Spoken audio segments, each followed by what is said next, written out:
Welcome to Tech in the Right Direction, the podcast. This week, I'll be speaking with Alexandra West. Alex is an award winning designer, international speaker, and corporate trainer. She's passionate about culture, creativity, and collaboration. Her focus is on bringing both a visual thinking mindset and a strong sense of psychological safety to the world of collaborative work. Alex has a long history as a creative.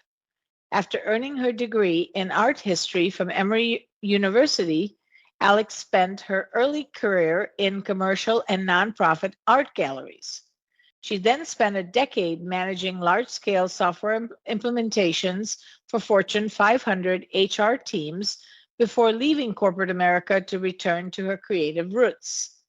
Alex worked as a production designer and art director on feature films, television shows, and commercials for over 10 years. Alex works with organizations on product discovery and development projects, as well as corporate culture and diversity and inclusion initiatives. When not busy curating and coaching, Alex can be found eating cheese, all kinds of cheese. Welcome to the show, Alex. I'm so excited to have you. Thank you so much, Jennifer. I'm excited to be here. Great, let's get started. So, Alex, as a woman in tech, can you share with us your career journey and how you got to where you are today? Sure. Like many of your guests, mine was not a straight path. Mm-hmm. It was actually quite meandering. I grew up really obsessed and in love with art and design, and I thought that what I might want to do is become a gallerist. I Mm-hmm. was not really a maker. I sort of figured that out early on that I was more of a curator, that I like to go out and find things. So I got a degree in art history and started off working in galleries and got a little disillusioned with that world over Mm-hmm. my 10 or so years there. And I ended up working in a completely different field in a sales and project management role for a really large business to business software company. So I guess that's probably where the tech came in. Mm-hmm. Mm-hmm. And that was a really interesting job in that I learned a lot, but I wasn't very excited by it. I was a little boring, but it was what we call the golden handcuffs. I was making a lot of money, so I stuck with it probably for a lot longer than I should. And then one of the best things that ever happened to me was I got downsized in 2007 at the beginning of sort of the economic downturn. And at the time, that was really horrible for me, but it ended up to be really fantastic because it drove me back into the sort of the creative world. And I ended up starting to work in film and television production. And so I sort of circled back onto my curatorial skills. I worked in the art department. I eventually made my way up to be a production designer and loved that job. Learned a lot about collaboration and elite teams. The filmmaking world and film production is really the ultimate collaborative environment because you're really bringing together these diverse groups of people on short terms and making these sort of fantastical things and these sort of relatively short time frames. And I really had a great time in that industry. And then the pandemic hit in 2020. And I had started a consulting firm with my husband, who I would say is the techie half of our partnership. We started a firm called Noir back in 2015, but I hadn't really done a lot. It was more back office. And so when the pandemic hit and film production shut down, I really shifted focus to our business and what could I bring to the table. And what really got me excited was the culture side, the collaboration side. How do you create great teams? So I started to really focus on that part of our business, and we really grew a lot during the pandemic and the subsequent years. And in the end, when film production picked back up, I never went back. And so it was sort of from art to tech, to back to art, and then back to tech. But I'm sort of finding a way to bring it all together now, which is really great. That's great. Wow, what a great story. And so now you're back to where your heart is, I think, sounds like I it. think so. Yep. Yes, a little bit Yep. of all of the goodness from the previous careers. Yeah. Yeah. And all that experience helps and aids you in doing what you're doing today. So it's meant to be. Absolutely, I would agree with that. Great. So would you share with us your thoughts on cultivating an environment that encourages creative collaboration and innovation within a corporate setting? Sure. I think, when you're talking about creating that sort of an environment, the first step is going to be creating diverse teams. You really want to get multiple perspectives, multiple points of view in any sort of group where you're trying to drive innovation.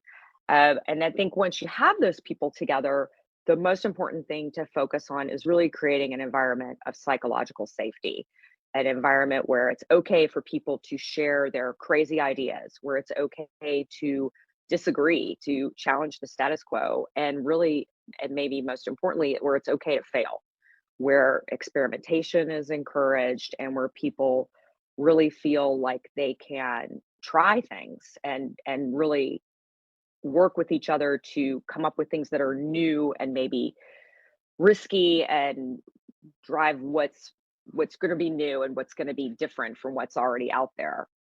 So, I think Alex, is it just enough to tell them that that's okay, or do you have to do other things to encourage that behavior? I absolutely think you have to walk the walk and not just talk the Mm-hmm. talk. I think Mm-hmm. I think you do have to be very intentional about soliciting input and even disagreement from people. I am one of those people that's very comfortable speaking up, but I know that's maybe not the norm, and I think we have to make sure we don't assume that everybody feels comfortable with Mm-hmm. that. Mm-hmm. So I think first, really inviting that sort of input, and then modeling vulnerability. You know, be very upfront about talking about times you've tried things and failed. Don't be afraid to say when you don't know something. Don't be afraid Mm-hmm. to ask for help. I think, those types of behaviors and really putting that example forward really helps sort of bring that team into that warm, safe, collaborative environment. Now, you mentioned the importance of that psychological safety. What is the importance of fostering a culture of psychological safety within an organization? Well, I think the first and most obvious reason would be to create happy and engaged employees. Mm-hmm. We're all familiar with the talent wars that are out there, the difficulty in recruiting and retaining really top talent. And if we create an environment of psychological safety, I think that really helps create happy and engaged employees. And this should be enough, I think, of a Mm-hmm. reason for us to all Mm-hmm. embrace the idea of psychological safety, but let's be honest, it isn't. And so I think at some point, if you're trying to get buy-in in your organization, you're ultimately going to need to tie it to the bottom line. So when I have those kinds of conversations with people, one of the things that I like to think about is if you're spending all of this time, money, and effort recruiting and hiring for diversity, but then you're not putting those people into a psychologically safe environment, you're Mm-hmm. leaving all the value of that diversity on the table. Right. Be- Right. So because those smart. Yeah. people, yeah, they don't feel safe sharing their unique points of view. So it's really, if you really want to extract that value out of these programs that you have to hire these diverse groups of people, you have to put them in an environment where they're going to be able to feel free to share their ideas that don't Mm-hmm. line up with maybe what everybody else in the organization has. And to let them know that every idea is not going to be fulfilled, but please share them because there might be a good one in there that will be. Absolutely. And also let us have the opportunity to build off each other's ideas. Right, right. Oh, that's so important. I know that from just collaborating. When you start with an idea, it sparks that thought process for the other person, and they may come up with something totally different, which is really great. Right. Yeah. And that's the So exciting part, right? it is really exciting, and it really feeds that culture. Absolutely, I agree. Now, share how diverse perspectives and inclusive practices positively impact productivity and innovation if you've seen that in your organization. Yeah, I think that, if we're talking about innovation, what is that? That's building the better mousetrap, figuring out what market isn't being served, coming up with what comes next. All of those sorts of thought processes really come from divergent thinking, being Hmm. curious, taking risks, exploring many possible solutions. Hmm. A brainstorming session would be a perfect example of divergent thinking. But that type of process really depends greatly on one thing, which is diverse points of view. Divergent thinking opens possibilities because it leads you to look at these options that aren't necessarily apparent at first, that might often come from exposure to a different perspective, something outside of your own, really what we were just talking about. Hmm. So, Hmm. as much as we're all singing the praises of diverse teams and perspective, how often are we really hearing those different points of view? How are we getting these crazy, disruptive, outside of the box ideas out of people's heads and onto the table? And that really boils down to creating that environment of psychological safety. So, if you're making an environment and creating a space where people are unafraid to share these wildest ideas, that's really when you're going to drive that innovation process. Yeah, that's great. So, in addition, please share how Nerd Noir puts collaboration first and forward in its engagements. But before you do that, can you tell us a little bit about Nerd Noir and what they do? Sure. So we are a consulting and coaching firm. We work primarily with platform and engineering groups, software Mm. development teams, usually in a large scale enterprise environment. And we're really focused on building elite teams. That's really what we do. Ah, Our okay. core values are people, creativity, and results. That's what we talk about all the time, Hmm. and Hmm. people coming first. So we always try to focus on the people. What are the outcomes that you're seeking, and how can we better equip your teams and make stronger teams to drive towards those outcomes? And one of the things that we do to try to put collaboration first and forward is we use something called the PDSR loop, which is a little term my husband and partner David came up with, which stands for plan, do, share, reflect. So Ah. everything we do, we gather together, we start with a, a plan. What is it we're trying to accomplish in this Hmm. iteration of whatever it is we're doing? We do it. We Hmm. then share what we did with the stakeholders and get their feedback, reflect on that feedback, and use that to plan our next iteration. Next one. That's great. I Right. love that. PDSR. I do PDSR, like that. yes. Yep, yep. I really like that. That's great. And it really puts everything into perspective because you're executing on it, you're reflecting on it, you're actually doing things to make it happen.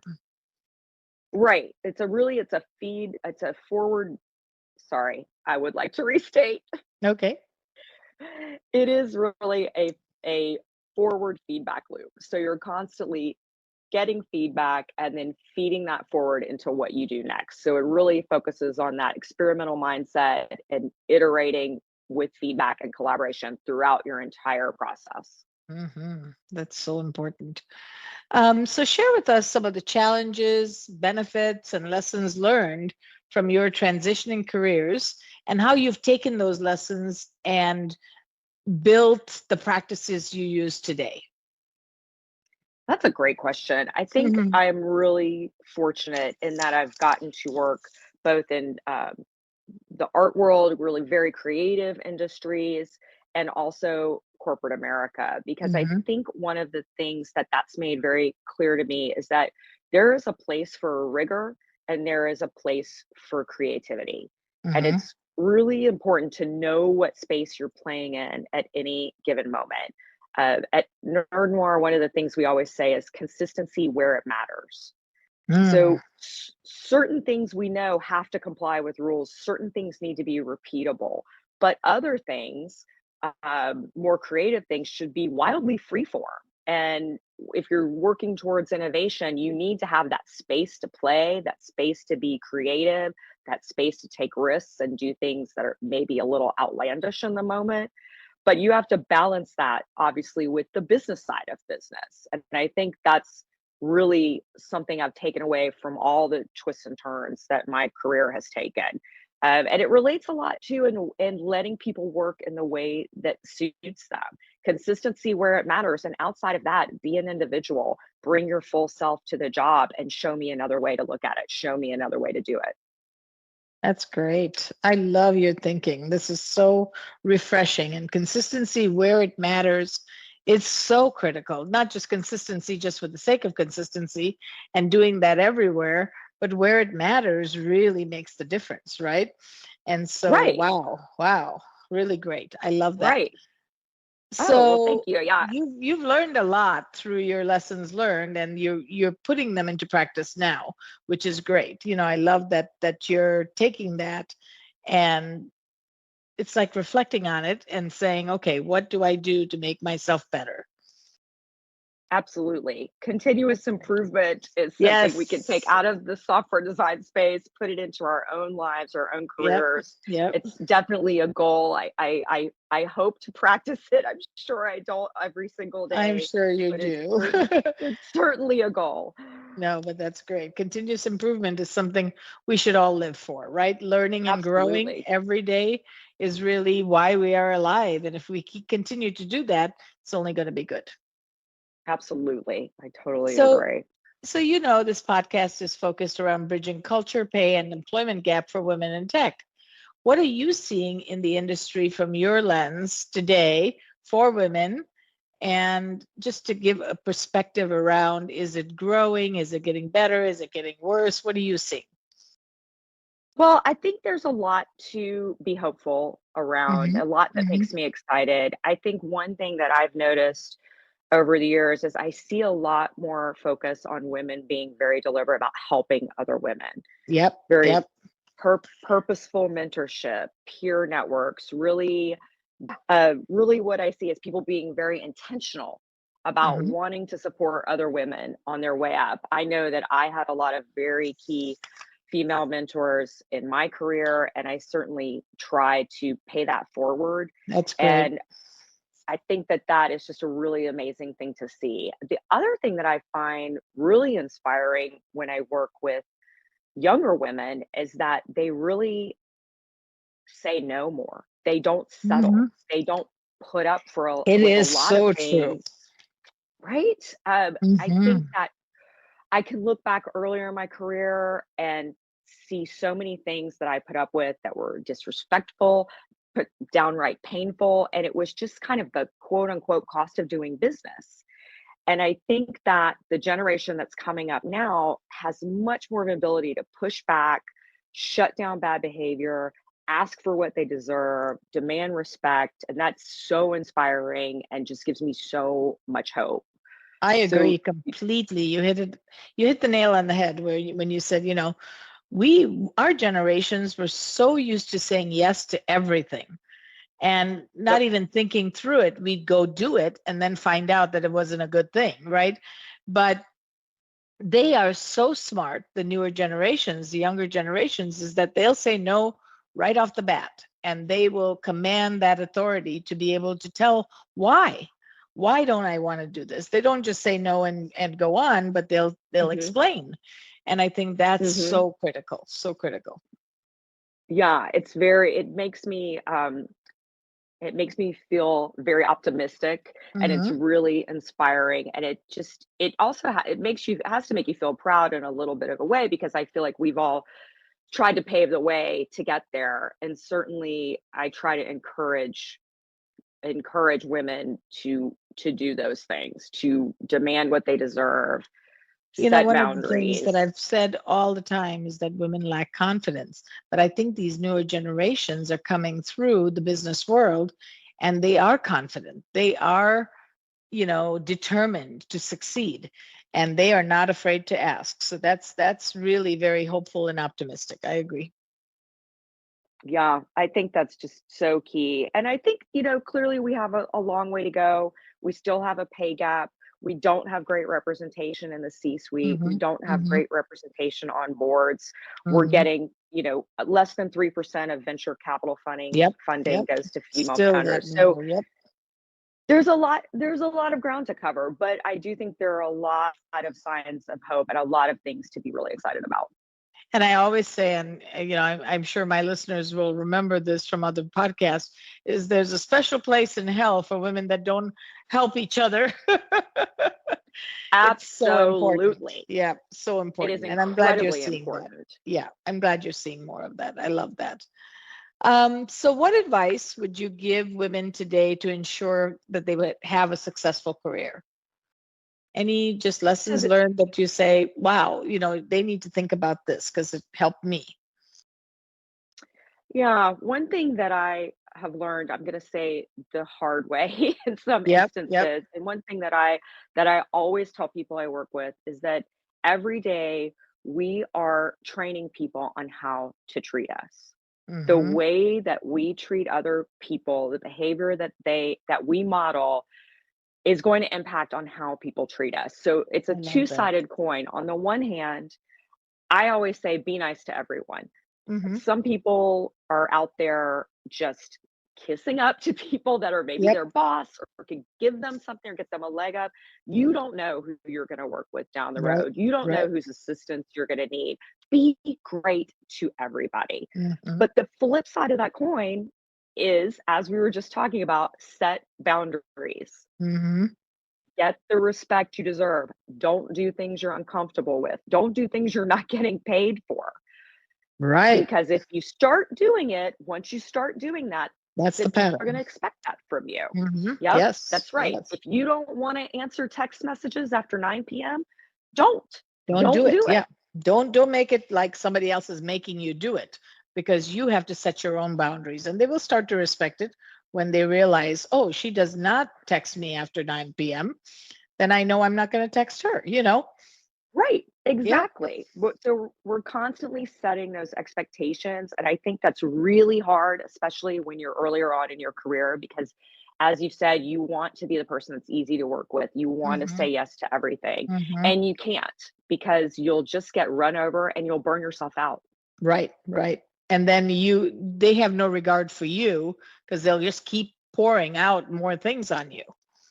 Right, because you Yeah. haven't established that value. Your Right. time is valuable, your efforts are valuable. And so I think that's the earlier you can start building that habit, the better off you're going to be.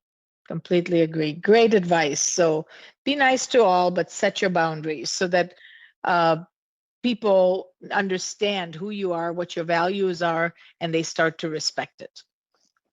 Yes, Yeah, absolutely. no, that's great. So this is a selfish question because I'm building a list of all the places I want to travel to. And I want to know, what was your favorite place that you've traveled to and why? Wow, this is hard. Travel is absolutely one of my passions, one of the Me best things too. I think people can do for themselves.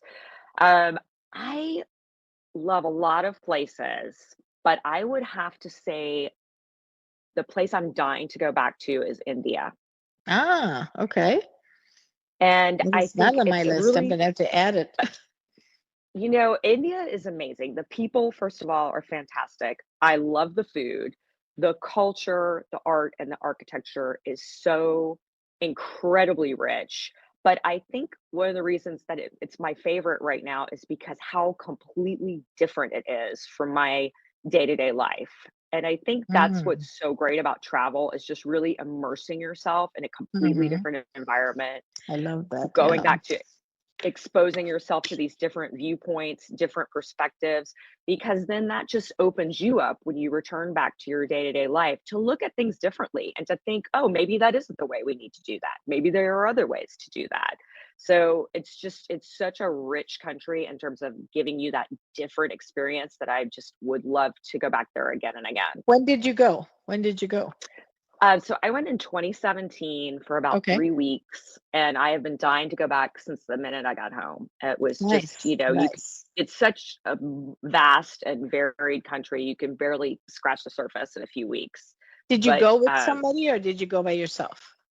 I did. I went with my husband. We were both Uh-huh. speaking at a conference there, at a tech Okay. conference, and Okay. so we built in some days before and after, Mm-hmm. Mm-hmm. and just had the most fantastic time. Went on a little tiny postal carrying train between Delhi and Jaipur, and Mm. um, just spent a week on the beach in Goa, which was I gorgeous. Just love to go to Goa. I would love to go to Goa. It's so neat that fantastic you said trip. that.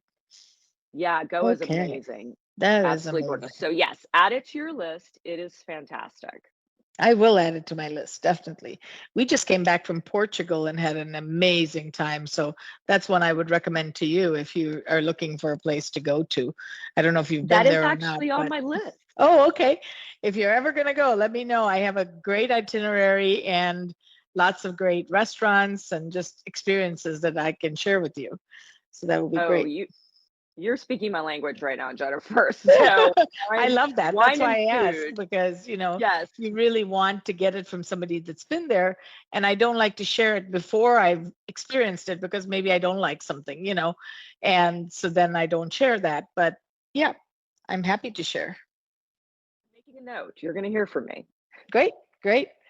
Um, this is awesome. It's such an honor to have you on my show. I'm so uh, glad that we were able to do this. And thank you, thank you, thank you for your time. Can you please share with our listeners how to get a hold of you? Yes, absolutely. Thank you, Jennifer. It's been a Hmm. wonderful conversation, and Great. people can find me on LinkedIn, Alexandra West, my full name, even though I don't use Alexandra every day. And you could also find us on our website, nerdnoir.com, where you can find out a little bit more about what we do and reach Mhm. me there as well. Perfect. Oh my God, this is so great. Thank you, thank you, thank you, Alex. We look forward to maybe having you in the future on a new show. So we really appreciate your time and thank you for your insights. This has been awesome. Thank you, Jennifer, so much. It's been great. Thank you for listening to Tech in the Right Direction. Please take a minute to subscribe or follow so that you never miss an episode. Also, don't forget to like, share, and comment. Thank you. See you next week. From IT skill enhancements to end user adoption training, Directions Training is your resource to help optimize the effectiveness of your technology investments. Over 500,000 students have taken advantage of our wide selection of technology and business training solutions covering the most popular applications today, such as Microsoft 365, Azure, Windows 10, and more. As a podcast listener, we invite you to take advantage of an exclusive offer. Receive 30 days of free access to our Microsoft official curriculum, on-demand courses for IT professionals or end users. Visit us at www.directionstraining.com/podcast to claim this offer today. Hurry, this offer is only available for a limited time. Success is a journey. Ask for directions.